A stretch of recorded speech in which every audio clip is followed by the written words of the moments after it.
Amending the budget to support humans on the moon in 2024. What may be causing possible moonquakes, and a virtual flight over an area of scientific interest on Mars. A few of the stories to tell you about this week at NASA.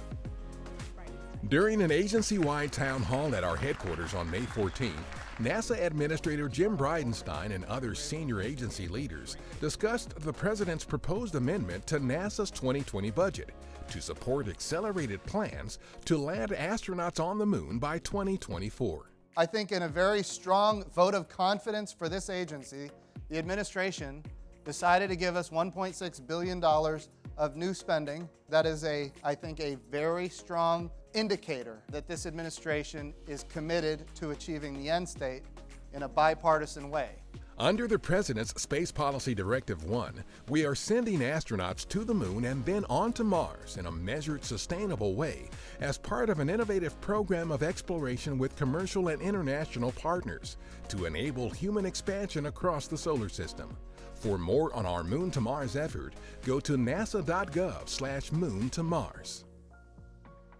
According to a study, data from seismometers placed on the moon by Apollo astronauts have provided the first evidence that shifting of the lunar surface, known as thrust faults, is still active and likely producing moonquakes, some believed to be around a magnitude of 5 on the Richter scale.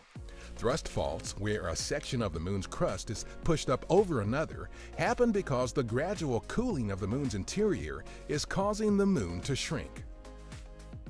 The May 17th issue of the journal Science includes the first peer-reviewed scientific results and interpretations of the Kuiper Belt object nicknamed Ultima Thule, based on data gathered during our New Horizons spacecraft's historic flyby on New Year's Day 2019. The initial data summarized in Science reveal much about the object's development, geology, and composition. In addition to being the farthest exploration of an object in history, 4 billion miles from Earth, the flyby of Ultima Thule was also the first investigation by any space mission of a well-preserved planetesimal, an ancient relic from the era of planet formation. On May 14th, Administrator Bridenstine delivered the keynote at the Humans to Mars Summit 2019 at the National Academy of Sciences building in Washington, D.C. The annual event addresses the technical, scientific, and policy challenges of making human exploration of Mars a reality. A new animated video shows what it will be like to soar over Mount Sharp, which NASA's Curiosity rover has been climbing since 2014. The aerial tour highlights several regions on the mountain that are intriguing to Curiosity's scientists because those regions could provide more insight into why water, one of the most critical resources for life, disappeared from Mars billions of years ago.